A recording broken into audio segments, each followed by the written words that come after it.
सृष्टीच्या mini ब्लॉगमध्ये तुम्हा सर्वांचं स्वागत आहे. सर्वात आधी तर तुमचं सर्वांचं खूप सारं धन्यवाद, कारण की लास्ट व्हिडिओला तुम्ही खूप छान प्रतिसाद दिला आणि खूप कमी दिवसामध्ये माझे फॉलोअर्स पण खूप छान वाढले.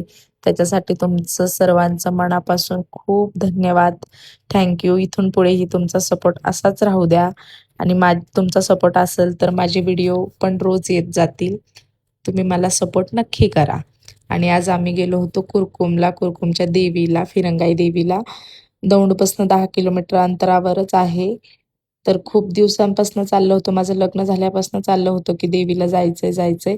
पण मध्यंतरी काही अडीअडचणी आल्यामुळं आम्ही जाऊ शकलो नाही. तर आज तो दिवस आला. मग आज मी, चिव आणि चिवच्या मावशीची मुलगी आली आहे. तर आम्ही सर्वजण देवीच्या मंदिरामध्ये टू व्हीलरवरच गेलो होतो, काही जास्त लांब नसल्यामुळं.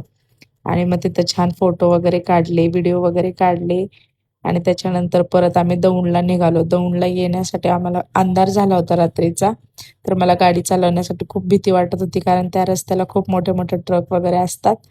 तरी पण आलो आम्ही व्यवस्थित. आणि त्याच्यानंतर दौंडला आल्यानंतर आम्ही परत गोपाळवाडीला छान अशी पाणीपुरी वगैरे खाल्ली. आणि चिवच्या पाणीपुरीमध्ये यशनी खूप सारी मिरची पावडर टाकून दिली होती, तर त्यांना खूप तिखट लागत होतं. मग त्यांच्यासाठी ताक वगैरे घेतलं आणि त्यांना ब्राउनी खायची होती, तर त्यांनी ब्राउनी पण खाल्ली. बाय.